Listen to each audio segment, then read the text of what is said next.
Okay, IM3 boys and girls, here is the answer key for the practice test. I did this once and then I found out that the camera had shut off partway through. So it's all written out, but I will describe what's going on.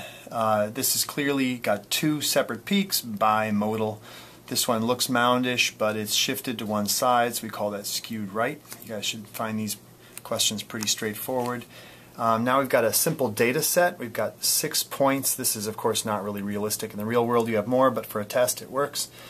To find the average, the mean, we add them all up, divide by how many we got, it's 7. The middle value, median value, is 6.5. Again, it helps to rewrite them sometimes, so you're not just sort of figuring it out on the fly. Line them all up, find that middle. If there's not one, average it. The mode is the one that occurs most often. In this case it's 6, right? The sample standard deviation is to be found by hand. So we take that data, and I've put it here from lowest to highest just to organize it. I've got the mean value written below. I'm going to subtract that. I don't worry about the sign because I'm going to subtract and then immediately square each value. 4 squared is 16, 1, 1, 0, 1, 25. I add those all up and I get 44. And now I'm going to divide by how many values minus 1 for my sample standard deviation. So 6 minus 1 is 5. 44 divided by 5 is 8.8. But then I have to square root it. Don't forget that. Sometimes people do. And 8.8 square rooted is about 2.97. Also find it on the TI calc. So I put it in here just quickly. If you want to see, I put it over in L3 there. So what I'm going to do is I'm going to go to the calc and then one variable stats, and if I just hit enter it'll do L1, but I can tell it to do L3, so I've got L3 right there. Hit enter and there it is, 2.966, which I rounded to 2.7, and the sorry, that is not correct. Sorry, oh yeah, it is correct. It's 2.97 for the SX value, that's the sample. 2.97, but my population standard deviation is 2.7. Alright, so I should write SX right there to show that that is the sample standard deviation. On to these. Let's see. So we've got a data set has a median, a middle value of 10, and a mode of 10. So most frequent and middle value, and a standard deviation of only 1.2. Okay, what does that tell you about the data set? Well, it's very narrow. Most of the values are within just a short distance from 10, so 70% are going to be, or 68 to be more precise, are within 2 standard deviations, or within 1 standard deviation of the middle. Okay, guess the approximate mean value. Well, if you know the median and the mean around 10, it makes sense to guess that the average value is also around 10, especially with a small standard deviation. If a data set has an average of 10 and a median value of 6 and a mode of 5, what does that tell you? Well, this is a little bit like the practice one we did in class. There must be an outlier that's shifting the average value up to 10 when the mean and the middle value and the mode value are both around the 5, 6-ish region.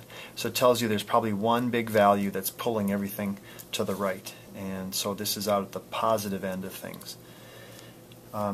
Then if a data set has a mean value of 10.037, so this is very precise, 3 decimal places, and a median of 9.879, again very precise decimal, and a standard deviation that's fairly small, 3.226.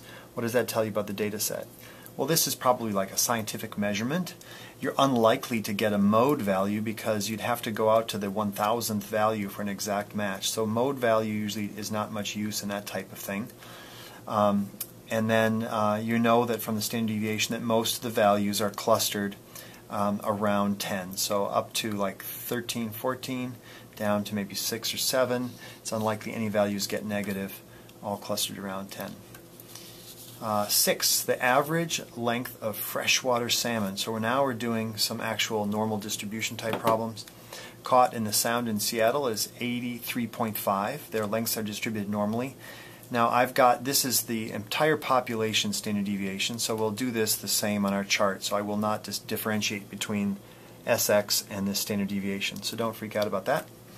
We simply go through the normal curve. You guys will have your sheet to help you.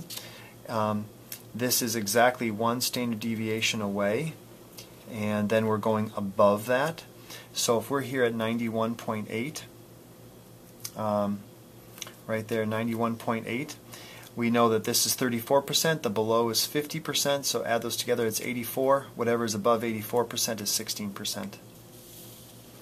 What percentage of fish caught would be between 70 and 80? Okay, well I figure between 70 and my average, then I figure between 80 and my average, and then I just subtract those two values and that'll tell me between 70 and 80. That's our cookie dough type reasoning. So if between 70 and 80 is 70 and the average of 83.5, that's 44.8%. When I find my z-score, right, I subtract the values.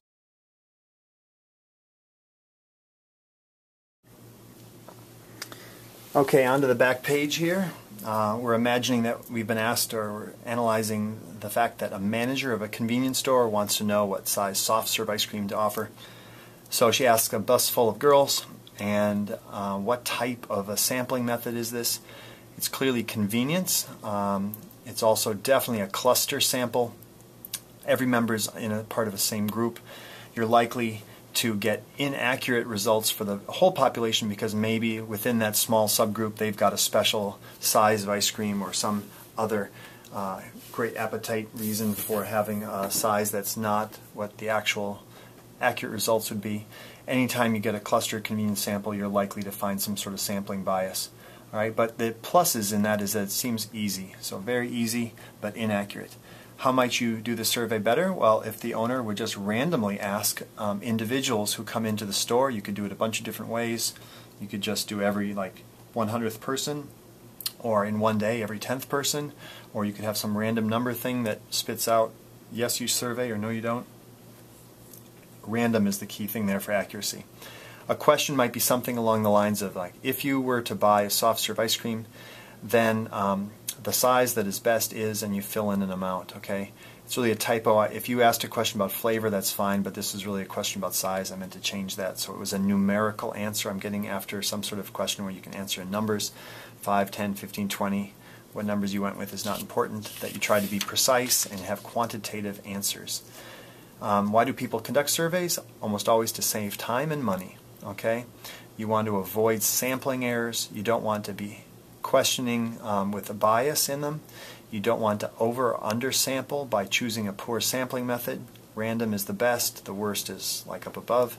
You also want to make sure you do not sample too few people. You want a large enough sample for accuracy. Okay, and finally we've got this data set. I put it into the calculator. You just want to type it into your L1 and L2, and you can see here I've got the data in L1 and L2. If you ever need to clear out a data list, you just go up to the top, you hit clear, and then hit enter. Don't delete that. But over here you can see the data. If I do zoom 9, I'll get data set. I found the linear regression, and it's gone in there. The way you find that linear regression is simply to go back to stats. You go over to calc, you choose option 4, and then you hit enter, and there's your regression. You only need to write down the first 3 digits of A. 0.750 is good, and B is 1.58 is good. You can type that into your equation. I patch this in. The way you do that is you go to an open blank. Let me actually delete that. And then you go to an open line. You just do variables. And then you go down to option 5. Just hit the number 5. Over to equation. Hit enter. And there it's in, and now it graphs it. Okay? So that should be pretty easy. That covers most of the test. Check out your notes, check out the homework, check out any of the readings. There's always going to be something on there that isn't covered here, so you're responsible for that. Good luck.